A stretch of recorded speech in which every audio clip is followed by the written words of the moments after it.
मेरी स्लीपर्स कहाँ है, मेरा चार्जर कहाँ है, कुछ भी मिल क्यों नहीं रहा है?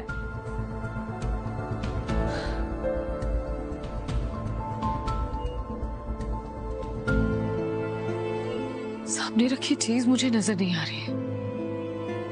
मान को देख के मेरा ब्रेन ऐसे हाथ खड़े क्यों कर देता है?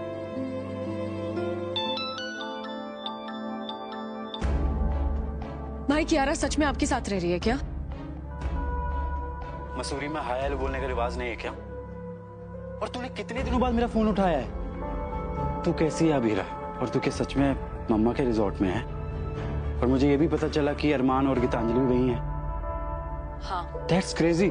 तू अभी कभी वापस आ अबीरा। भाई आप मेरी बात छोड़ो, आप कियारा को तुरंत पोदार हाउस छोड़कर आओ।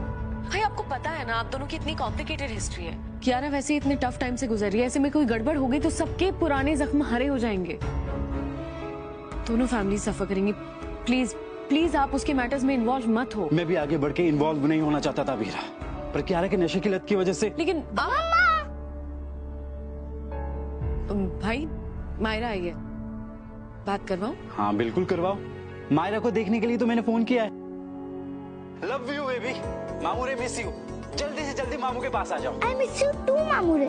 पर आप यहाँ आ जाओ ना, पापा भी यही हैं। too much fun आएगा। मैं फोन रखता हूँ अबीरा, तू अपना ध्यान रख। और आगे से मैं अगर फोन करूँ तो फोन उठा लिया कर, ओके? सर ये मेरी रिस्पॉन्सिबिलिटी है और आप मेरी रिस्पॉन्सिबिलिटी नहीं उठा सकते। हम सही कह रही हैं सर, अपनी वाइफ को सिंदूर लगाने में कैसे हिचक। लो मैं करता हूँ। इट्स ओके सर, बाकी बंधन तो आप खोल ही चुके हैं, ये वाला मैं खोल देती हूँ।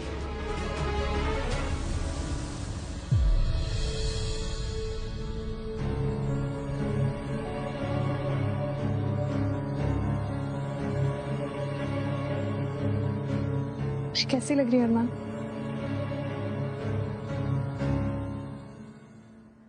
जी आप बताइए क्या बात है? ये बात है, एक फूड फेस्टिवल हो रहा है मम्मा, कुकिंग का कंपटीशन, हम पार्ट लेंगे ना? एक और कंपटीशन? मायरा आपको हर कंपटीशन में हिस्सा क्यों लेना होता है? और हम हर चीज में बेस्ट थोड़ी हो सकते हैं बेबी। फिर आप अगर हार जाओगे तो आपको बुरा लगेगा। पर हम जीत गए तो बेस्ट हो जाएगा और फिर सबको पता चल जाएगा कि हम बेस्ट फूड बनाते हैं, फिर हमारा रिजॉर्ट फॉरएवर फुल रहेगा। फिर अच्छा अच्छा अच्छा ठीक है, मैं कल ही जाके रजिस्टर कर दूंगी। अब तो आप हैप्पी हो? ये मैं टू मच हैप्पी हूँ। ये नहीं, आप टू मच कंपेटिटिव हो। क्योंकि मैं गिव अप नहीं करती, एकदम मम्मा जैसी हूँ। कुछ तो कहिए। मैं तुम्हारे लिए खाने को कुछ लेकर आता अरमान, आपको पता है ना कि मैं खाना खा चुकी हूँ और मुझे भी पता है कि आप भी खाना खा चुके हैं। प्लीज आगे बढ़े, आप मुझे ठीक से देखिए तो सही, बताइए कि साड़ी कैसी लग रही है? अच्छी है। काफी रात हो गई है, तुम चेंज कर लो और सो जाओ।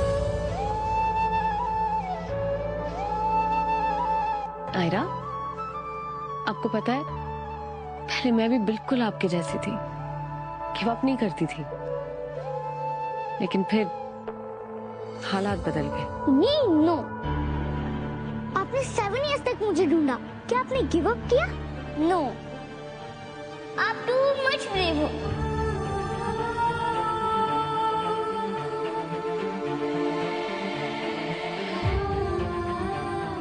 और मैं आपकी पार्ट 2 हूँ मम्मा। सच्ची? मैं एकदम आपकी जैसे एग्जाम्पल दूं? एक बार मैंने पापा को खड़ूस पापा बोल दिया था, वो एकदम से एंग्री हो गए और बोले दोबारा कभी मुझे इस नाम से मत बुलाना। मैंने बाद में खूब थिंक किया, फिर मुझे समझ आया। क्या? मम्मा वर्ड सुन के भी पापा एंग्री हो जाते थे और खड़ूस सुन के भी जरूर मेरी मम्मा ने खड़ूस बुलाती होंगी। आप उन्हें खड़ूस बुलाती थी ना? वाई?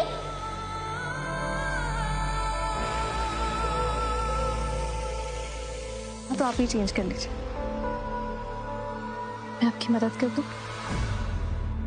That's enough Geetanjali. मैं तुम्हें एम्बैरेस या इंसल्ट बिल्कुल नहीं करना चाहता हूँ, पर आई गेस कुछ बातें साफ साफ कह देनी बहुत जरूरी हैं। मैं जानता हूं तुम क्या करने की कोशिश कर रही हो। मत करो, हमारे बीच ये डिस्टेंस हमेशा रहेगी।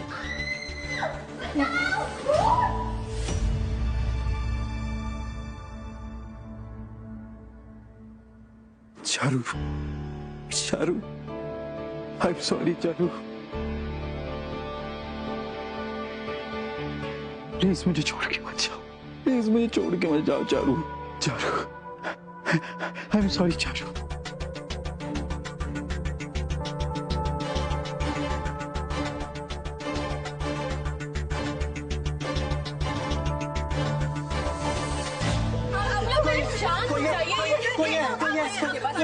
रिलैक्स, क्या हुआ है? हमारे रूम में कोई है।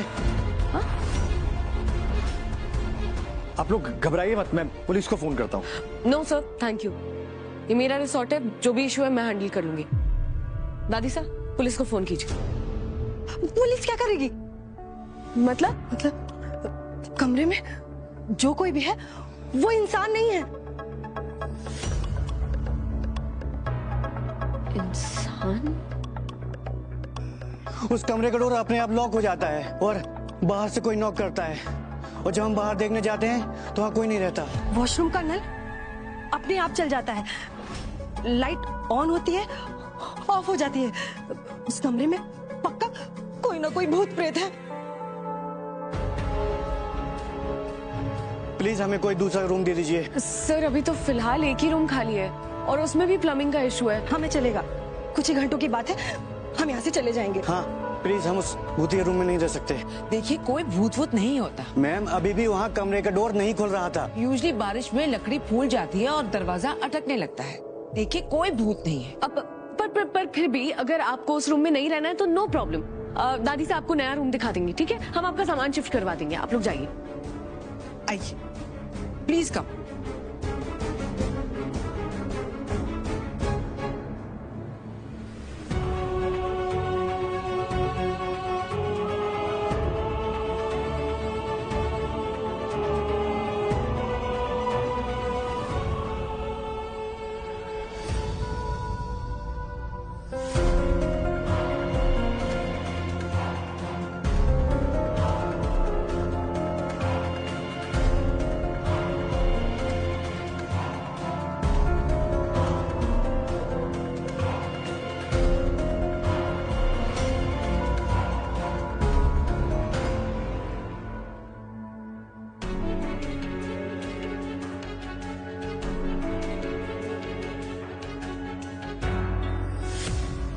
ये लो कॉफी, तुम्हें अच्छा लगेगा।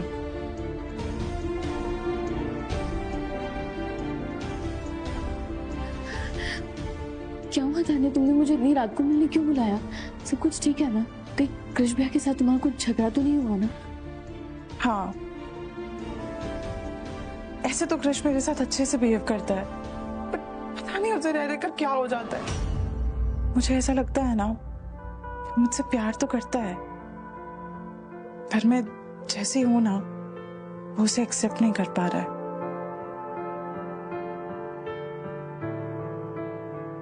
I'm so sorry। इस वक्त तुम्हें एक दोस्त की जरूरत मुझसे कहीं ज्यादा है। तुम बताओ, तुम्हें अभीर के साथ रहने में कोई परेशानी तो नहीं हो रही है ना? हो रही है Tanya. You know, very grateful कि वो मेरी हेल्प कर रहा है, पर मुझे हमेशा यही लगता रहता है कि मैं किस हक से, किस रिश्ते से उनके साथ रह रही हूँ। यू नो, वो कई बार ना मुझसे अपसेट भी हो जाते, पर फिर भी वो मुझे जाने नहीं देते। मुझे ऐसा लगता है कि उन्हें ना मुझ पे तरस आता होगा, या फिर वो अपना गिल्ट कम करने के लिए मुझे अपने साथ अपने घर में रख रहा है। ऐसा ही कुछ होगा। या फिर वो शायद तुम्हें पसंद करने लगा है। What? ऐसा नहीं हो सकता तान्या, ये पॉसिबल ही नहीं, ये हो ही नहीं सकता। ऐसे कैसे हो सकता है? नहीं तान्या, क्या तुम बैठो तुम। सकता क्यों नहीं हो सकता ऐसा? तुम और वो मैरिड थे। हमारी शादी ना एक मजाक थी तान्या। वो चारू दी के हस्बैंड है, वो उनसे प्यार करते, ये पॉसिबल ही नहीं। कैसे हो सकता? नहीं हो सकता। और अब चारू जा चुकी है कियारा।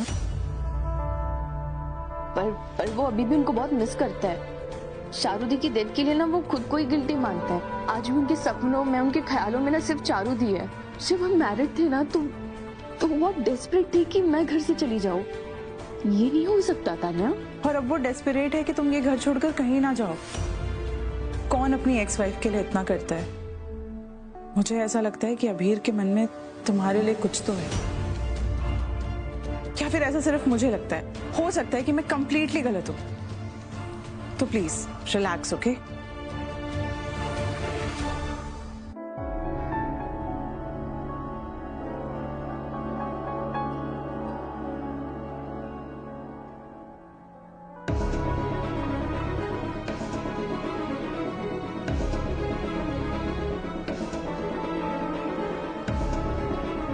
रोना मत, रोना मत।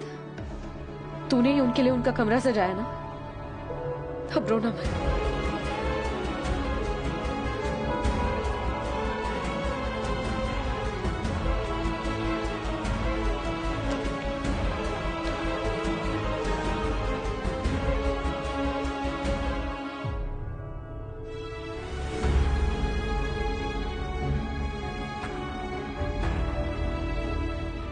उस कपल को लग रहा है कि रिसोर्ट हॉन्टेड है। सही लग रहा है उन्हें, हॉन्टेड है, लेकिन रिसोर्ट नहीं, तू हॉन्टेड है। तेरा बैड लक इस दुनिया का सबसे स्कैरी भूत है। वो भूत जो तुझे 2 दिन से ज्यादा कभी खुश रहने ही नहीं देता, जो तेरे दिल को डोर मैट बना के रखता है, जो मेक श्योर करता है कि तुझे कभी प्यार ना मिले। लोगों की हथेलियों में किस्मत की लकीरें होती है, लेकिन तेरे हाथ में बदकिस्मती की लकीरें हैं। तभी तो तेरा पहला सच्चा वन एंड ओनली प्यार किसी और का हो गया तेरी आंखों के सामने, और तू कुछ नहीं कर पाई, कुछ नहीं।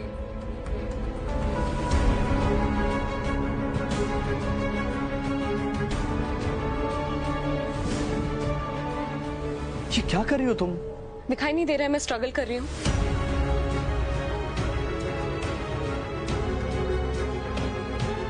I am sorry sir, I mean मैं डोर खोलने के लिए स्ट्रगल कर रही हूँ, बट डोंट वरी, मैं मैनेज कर लूंगी। लास्ट टाइम भी ऐसे ही तुमने जिद करके दरवाजा खोलने की कोशिश की थी, वो तुम्हारे सर पे आके गिरा था। तुम हटो, मुझे करने दो। तुम्हें पता है कि मुझे बर्दाश्त नहीं है तुम्हें चोट लगे।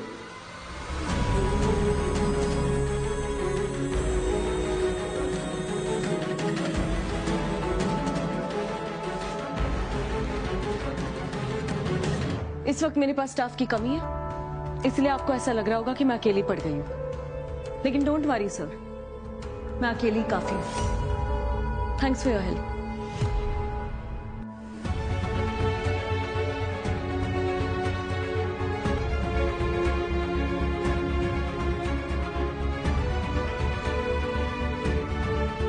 सर प्लीज, ये आपका काम नहीं है, आप अपने रूम में जाइए, आपकी वाइफ आपका इंतजार कर रही है। इनफ अबीरा, ये सब करके तुम्हें कोई खुशी मिल रही है?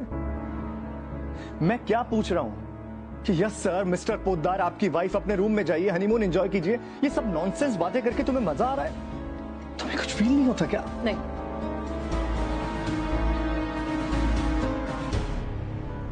पर मुझे फील होता है। तुम्हें ना देखो तो मुझे घुटन होने लगती है, तुम्हें देखता हूं तो मुझे फील होता है कि... सर प्लीज स्टॉप। मैं आपको याद दिला दूं, आप यहाँ पर अपनी वाइफ के साथ हनीमून पर आए हैं।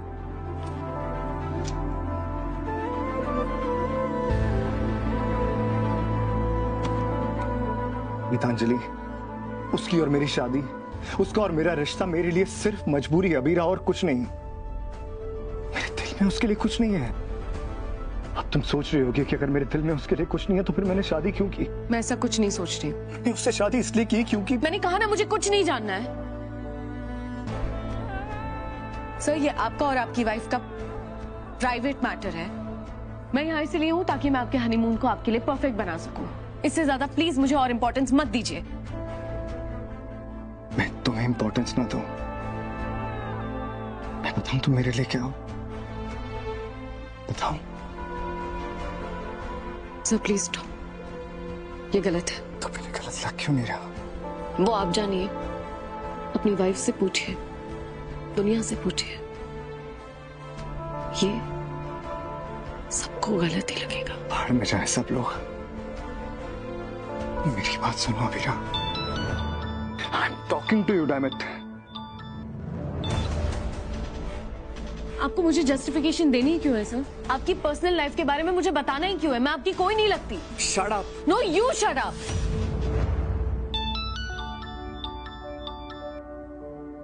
सॉरी मैम, मैं अभी आपका सामान लेके आ रही हूँ। बस 1 मिनट दीजिए मुझे। अबीरा, मैं गीतांजलि से शादी करना नहीं चाहता था। मैं तो तुमसे एक और मौका मांगने, तुम्हें अपने दिल की बात कहने, तुम्हारी और अंशुमन की शादी रुकवाने कोर्ट भी आया था।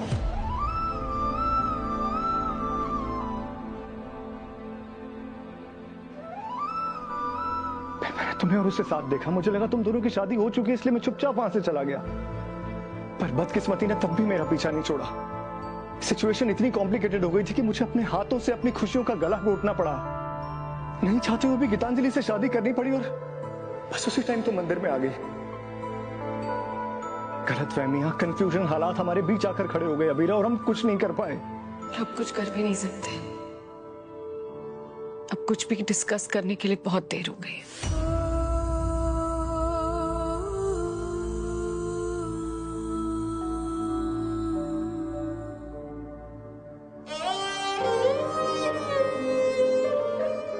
मजबूरी समझ रही हो ना? मैं गीतांजलि से शादी कभी नहीं करना चाहता था। मैंने बस हमेशा तुम गीतांजलि से शादी नहीं करना चाहते थे, फिर भी तुमने शादी की ना। अब यही हमारी रियलिटी है।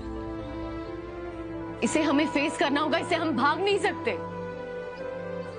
Do you get it?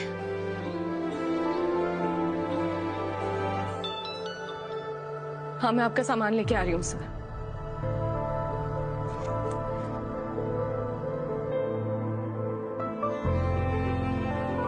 मत जाओ। समझने की कोशिश करो, मुझे गीतांजलि से शादी करनी पड़ी क्योंकि जो हुआ क्यों हुआ, उसकी जगह और क्या हो सकता था, ये सब अब सोचकर क्या फायदा, क्योंकि अब कुछ नहीं हो सकता। हम दोनों ने अपने अलग अलग रास्ते चुन लिए। अब एक दूसरे का हाथ पकड़ने की कोशिश करना भी पॉइंटलेस है।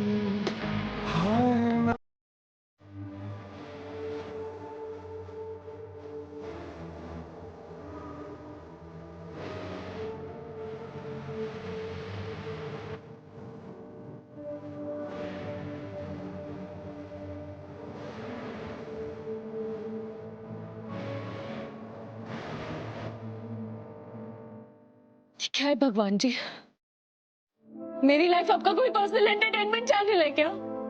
अरमान मुझे छोड़ के चला गया था तो मैं दिल टूटी ज़ॉम्बी बन गई थी, लेकिन रो रो के मैंने खुद को समझाया कि इतने साल गीतांजलि अरमान के पास थी, वो शायद उन्हें पसंद करने लगा होगा, शायद वो बदल गया होगा, लेकिन अभी आज मुझे पता चलता है कि वो कोर्ट मुझे अपने मन की बात बताने आया था।